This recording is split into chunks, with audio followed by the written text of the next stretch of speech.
राहुल नार्वेकर यांनी 10 जानेवारीला जो निर्णय दिला होता आणि ज्याच्यात सांगितलं होतं की कोणीच अपात्र नाही असा निर्णय दिला, तेव्हा उद्धव साहेबांनी जनता न्यायालय घेतलं आणि तिथे मला सांगण्यात आलं की तुम्ही सोप्या शब्दात निर्णय काय आहे तो सांगा.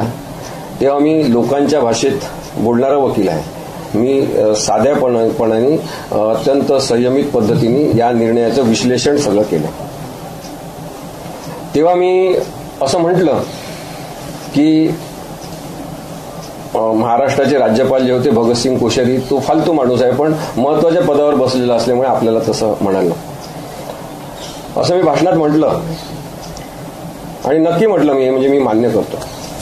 त्यानंतर मी हे सुद्धा म्हटलं की राहुल नार्वेकरांनी हा जो निर्णय आहे सर्वोच्च न्यायालयाचा त्यांच्याकडे अत्यंत विश्वासाने त्यांनी पाठवला की तुम्ही 10व्या शेड्यूलनुसार कोण पात्र कोण अपात्र याच्याबद्दलचा निर्णय घ्या.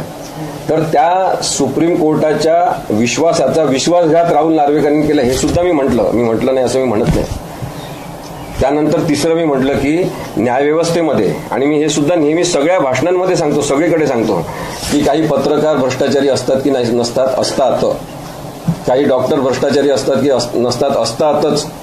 काही पोलीस भ्रष्टाचारी असतात, तसे काही वकील भ्रष्टाचारी असतात आणि हे मान्य करायला पाहिजे की काही न्यायाधीश सुद्धा भ्रष्टाचारी असतात.